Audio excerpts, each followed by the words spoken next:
नमस्कार दोस्तों, मेरा नाम जय कुमार तिवारी है। मेरे YouTube चैनल में आपका स्वागत है। दोस्तों, मैं आवास एवं शहरी नियोजन विभाग से सेवानिवृत्त सहायक अभियंता हूं। आज मैं बात करूंगा कि उत्तर प्रदेश शासन के अपर मुख्य सचिव डॉक्टर नितिन रमेश गोकर्ण जी द्वारा 6 सितंबर 2024 को एक आदेश जारी किया गया है। उस आदेश के द्वारा पूरे प्रदेश के समस्त विकास प्राधिकरणों में, हाउसिंग बोर्ड में, समस्त विशेष क्षेत्र विकास प्राधिकरणों में और समस्त विनियमित क्षेत्रों में अब जो कंपाउंडिंग काफी दिनों से बंद चल रही थी, वो कंपाउंडिंग अब फिर से शुरू हो गई है। इस आदेश के द्वारा ऐसा निर्देशित किया गया है। तो इस वीडियो में जानते हैं कि अब फिर से कंपाउंडिंग शुरू होने का जो आदेश 6 सितंबर 2024 को शासन द्वारा किया गया है, उस आदेश में क्या है और क्या उस आदेश के हो जाने के बाद भी अभी समस्त विकास प्राधिकरणों में या समस्त विनियमित क्षेत्रों में या स्पेशल एरिया डेवलपमेंट अथॉरिटीज में या हाउसिंग बोर्ड में कंपाउंडिंग शुरू हो पाई है वास्तव में या नहीं हो पाई है। और इस वीडियो में अंत तक बने रहिएगा। मैं अंत में आपको लखनऊ विकास प्राधिकरण का एक आदेश दिखाऊंगा, जिस आदेश के हो जाने के बाद ही लखनऊ में अब कंपाउंडिंग शुरू हो पाई है। उसी तरह का आदेश अब समस्त विकास प्राधिकरणों को, विशेष क्षेत्र विकास प्राधिकरणों को, उत्तर प्रदेश आवास एवं विकास परिषद को एवं समस्त विनियमित क्षेत्रों को भी करना पड़ेगा। उसके बाद ही कंपाउंडिंग उनके कार्यालय में शुरू हो पाएगी। तो वो आदेश क्या है और कौन कौन से वो प्रमुख तिथियां हैं जो इस पूरे समन के प्रकरण को, जिसमें समन बंद किया गया फिर समन शुरू हुआ, इन सब को समझने के लिए कौन कौन सी प्रमुख तिथियां हैं वो भी मैं आपको विस्तार से बताऊंगा। तो आइए वीडियो शुरू करते हैं।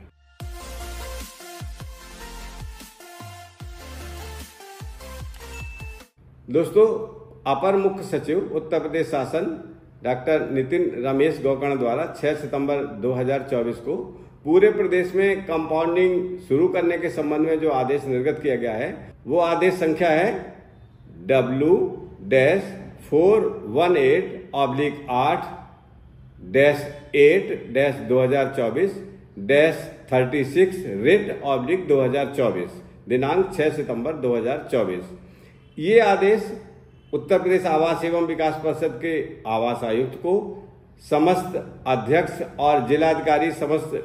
विशेष क्षेत्र विकास प्राधिकरण उत्तर प्रदेश को, नियंत्रित प्राधिकारी, जिलाधिकारी, समस्त विनियमित क्षेत्र, उपाध्यक्ष समस्त विकास प्राधिकरण को संबोधित किया गया है। और इस आदेश का जो विषय है वो है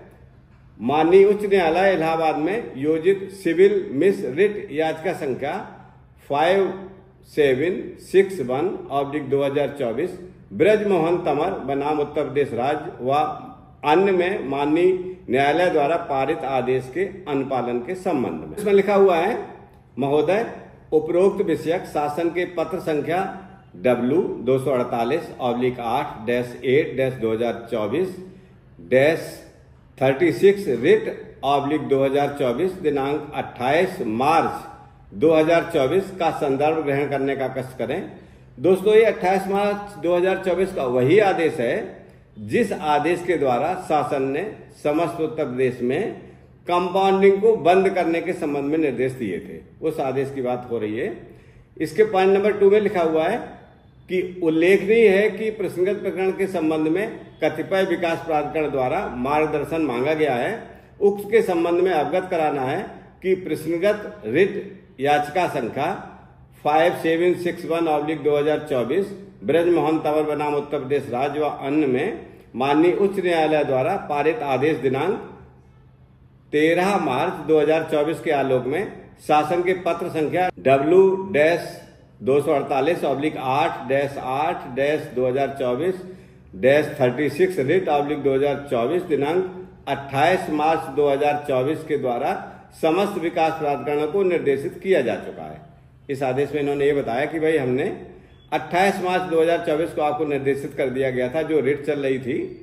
ब्रजमोहन तंवर बनाम उत्तर प्रदेश सरकार, जो गाजियाबाद विकास प्राधिकरण का एक प्रकरण था जिसमें कि कंपाउंड करने के संबंध में कुछ डिस्प्यूट हो गया था। पड़ोसी का, जो निर्माण करता था, और पड़ोसी, उन दोनों के बीच में डिस्प्यूट हो गया था, जिसके कारण से ये रिट की गई थी। उस रिट में जो आदेश तत्समय हुए थे, उस आदेश के क्रम में 28 मार्च 2024 को पूरे प्रदेश में समन के मामले या समन बंद करने के लिए या कंपाउंडिंग बंद करने के लिए शासन ने जो आदेश किया था वो 28 मार्च 2024 को किया गया था। तो उस आदेश का इन्होंने हवाला यहाँ पर दिया है। उसके बाद कहा है कि अवगत कराना है कि प्रश्नगत रिट याचिका में माननीय उच्च न्यायालय द्वारा अनुमत आदेश पारित किए गए थे। इसी को इन्होंने विस्तार से बताया है। उन आदेशों को इस लेटर में एज इट इज छाप दिया गया है। उसके बाद पॉइंट नंबर 4 अंत में और इस पॉइंट में लिखा गया है,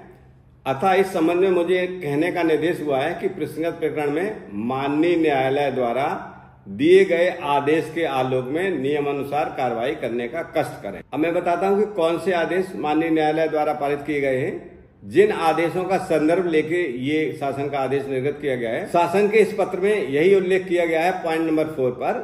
कि 8 अप्रैल 2024 को जब अंतिम रूप से इस रिट की सुनवाई हो गई थी और उच्च न्यायालय ने इस रिट को निस्तारित कर दिया गया था, तो उस रिट में कोई भी आगे कंपाउंडिंग बंद करने के संबंध में या कोई विपरीत निर्णय लेने के संबंध में कोई उल्लेख ना किए जाने के कारण अब जो स्थिति पूर्ववत थी वही रहेगी, मतलब नियमानुसार कार्रवाई समन के संबंध में की जाती रहेगी। लेकिन चूंकि शासन ने 8 अप्रैल 2024 के बाद से, जब से ये रिट माननीय न्यायालय में निस्तारित हो गई थी, कोई आदेश निर्गत नहीं किया गया था शासन द्वारा, तो शासन ने अब ये आदेश 6 सितंबर 2024 को निर्गत किया है, जिसमें ये स्पष्ट कर दिया है कि अब आप नियमानुसार अपने कार्यालयों में कार्रवाई करें। तो अब आपको समझना क्या है कि अभी भी बहुत सारे प्राधिकरणों में या विशेष क्षेत्र विकास प्राधिकरण में या हाउसिंग बोर्ड में या विनियमित क्षेत्रों में कंपाउंडिंग शुरू नहीं हो पाई है। उसका कारण क्या है कि इस शासन के आदेश के हो जाने के बाद भी, जो 6 सितंबर 2024 को शासन ने आदेश किया है, जिसके संबंध में मैंने अभी आपको बताया, अब समस्त कार्यालयों को, समस्त विकास प्राधिकरण के कार्यालयों को, विनियमित क्षेत्र को, हाउसिंग बोर्ड को और स्पेशल एरिया डेवलपमेंट अथॉरिटीज को भी शासन के इस 6 सितंबर 2024 के आदेश के संदर्भ में अपने यहाँ भी एक आदेश निर्गत करना पड़ेगा, ताकि उस प्राधिकरण के या उस कार्यालय के जो अधिकारी कर्मचारी हैं वो उस उपाध्यक्ष के या उस अध्यक्ष के, जो उस कार्यालय का अध्यक्ष है, उसके आदेश का अनुपालन शुरू करें और समन की कार्रवाई शुरू हो सके। तो इस संबंध में लखनऊ विकास प्राधिकरण ने एक आदेश निर्गत कर दिया है। लखनऊ विकास प्राधिकरण के उपाध्यक्ष द्वारा एक आदेश निर्गत कर दिया गया है। अब आप अपने स्क्रीन पर उस आदेश को देखिए और समस्त कार्यालयों को भी इसी तरह लखनऊ विकास प्राधिकरण के इस आदेश के अनुसार ही अपने कार्यालयों में भी आदेश निर्गत कर देना चाहिए, ताकि वहां पर भी वहां के जो अधिकारी, संबंधित कर्मचारी हैं जो कंपाउंडिंग का काम देख रहे हैं, वो भी उपाध्यक्ष या संबंधित नियंत्रित प्राधिकारी या अध्यक्ष के आदेश के अनुपालन में, जो शासन के संदर्भ में किया गया है, कंपाउंडिंग दोबारा से शुरू कर सके। जो लखनऊ विकास प्राधिकरण का आदेश है, मैं पढ़कर सुना रहा हूं। इसमें लिखा हुआ है, कार्यालय उपाध्यक्ष, लखनऊ विकास प्राधिकरण लखनऊ, ऑर्डर संख्या 32 2024-25, दिनांक 17 सितंबर 2024। आदेश, माननीय उच्च न्यायालय इलाहाबाद में योजित सिविल रिट याचिका संख्या 5761/2024 ब्रजमोहन तंवर बनाम उत्तर प्रदेश राज्य व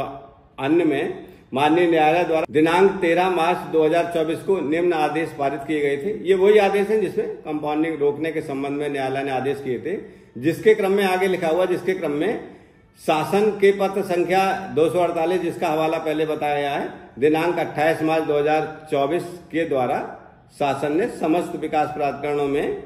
कंपाउंडिंग बंद करने के आदेश निर्गत किए गए थे, ये लिखा है। उसके बाद लिखा है, उक्त रिट याचिका में दिनांक 8 अप्रैल 2024 को माननीय उच्च न्यायालय में पुनः सुनवाई हेतु नियत थी, जिसमें गाजियाबाद विकास प्राधिकरण की ओर से वरिष्ठ अधिवक्ता श्री MC चतुर्वेदी द्वारा माननीय न्यायालय में उपस्थित हुए तथा विकास प्राधिकरण का निम्न पक्ष रखा गया। अब मैं आपको पढ़ के भी सुना देता हूं, काफी इंपॉर्टेंट ये बिंदु है कि 8 अप्रैल 2024 को जब ये अंतिम रूप से रिट निस्तारित हुई है, उस दिन गाजियाबाद विकास प्राधिकरण के वरिष्ठ अधिवक्ता ने माननीय न्यायालय के सामने क्या पक्ष रखा था, जिस पक्ष के क्रम में ही ये रिट निस्तारित हुई बिना कोई विपरीत आदेश के। इसमें लिखा हुआ है, ये इंपॉर्टेंट है, समझिएगा। इसमें लिखा हुआ है कि जो गाजियाबाद विकास प्राधिकरण के वरिष्ठ अधिवक्ता थे, उन्होंने कहा है, Shri MC Chaturvedi, learned senior advocate assisted by Shri Pradeep Kumar Tripathi, learned counsel for the Ghaziabad development authority, in short GDA, has placed the detailed instruction and submits that GDA is duty bound to comply with the Uttar Pradesh urban planning and development act 1973 and bylaws dated 14 January 2010 framed by the GDA, he submits that exhaustive procedure has been provided under section 32 read with compounding bylaws framed in the year 2010 by GDA and strict compliance is being ensured in the territorial jurisdiction of GDA. He further submits that the instruction dated 2 April 2024 sent by the Vice Chairman GDA may be taken on record. जो वकील थे उन्होंने court के सामने ये रखा कि भाई कंपाउंडिंग करने के लिए शासन द्वारा UP urban planning and development act 1973 के द्वारा जो हमारी कंपाउंडिंग बायलॉज बनाया गया है और जो बिल्डिंग बायलॉज बनाया गया है, कंपाउंडिंग बायलॉज में धारा 32 के अंतर्गत कंपाउंडिंग की कार्रवाई की जाती है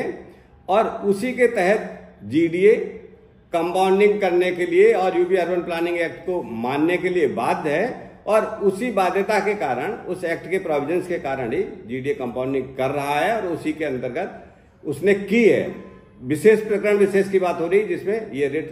दायर की गई थी। तो माननीय न्यायालय द्वारा उनकी इस बात को सुना गया और ये कहा गया कि हाँ, आपके द्वारा जो कंपाउंडिंग की कार्रवाई की जा रही है वो एक्ट के प्रोविजंस के अंतर्गत की जा रही है, विधि सम्मत है।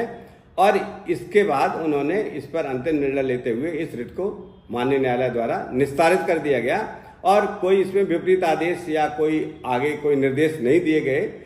एज इट इज रिट निस्तारित हो गई और पर्टिकुलर उस केस में जिस केस के लिए रिट की गई थी, गाजियाबाद का जो प्रकरण था, उसमें जो प्रभावित व्यक्ति था उसको ये निर्देश दिए गए इस रिट में, वो भी आदेश में लिखा हुआ है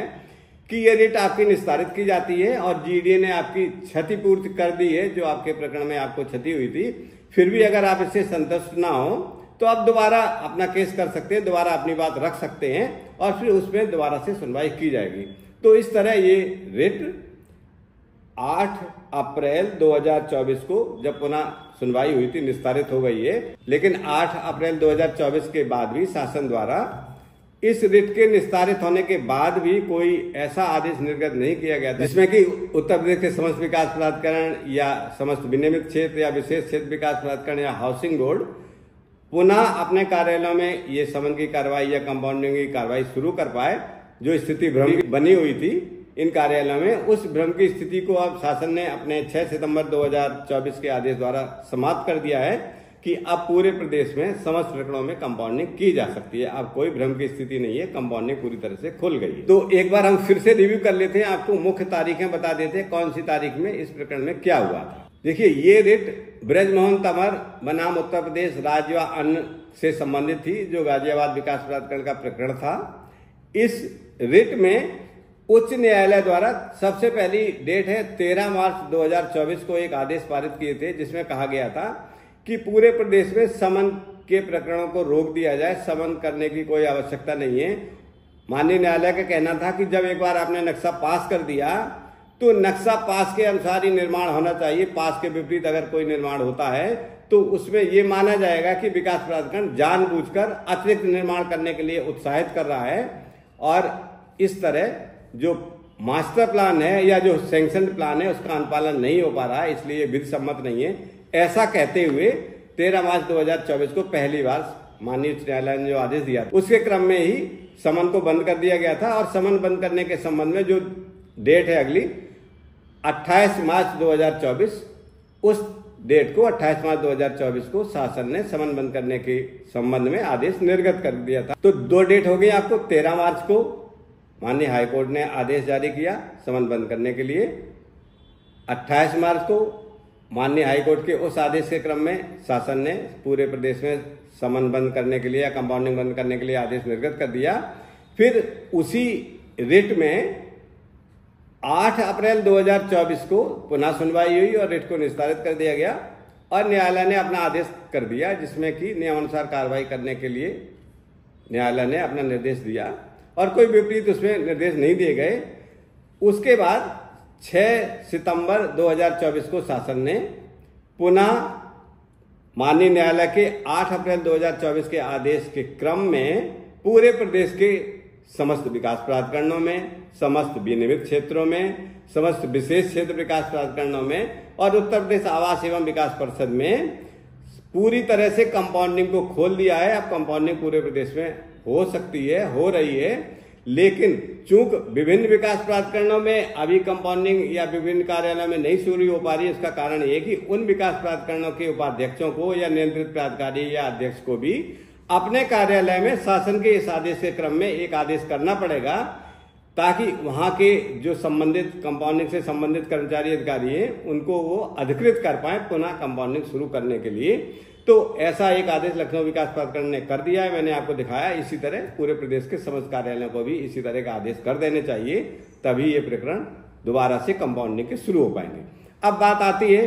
कि अब क्या पहले की तरह ही कंपाउंडिंग शुरू हो जाएगी, जैसे कि मान लीजिए जो पास था उसके अतिरिक्त 10% और एफआईआर कंपाउंडेबल हो सकता है या ग्राउंड कवरेज कंपाउंडेबल हो सकता है, लेकिन किसी ने 100% कवर कर लिया, किसी ने मंजिलें अतिरिक्त कर दी तो टू बी डिमोलिश दिखा दिया नक्शे पे, उसका एफिडेविट ले लिया और कंपाउंड कर दिया, तो क्या वैसे ही फिर से शुरू हो जाएगा या कुछ नियंत्रण लगेगा इस पे, या बनाने वाले कुछ हतोत्साहित होंगे जो स्वीकृत मानचित्र के विपरीत भी कंपाउंडिंग सीमा को भी पार कर जाते, उससे ज्यादा बनाते, क्या वो रोक पाएंगे?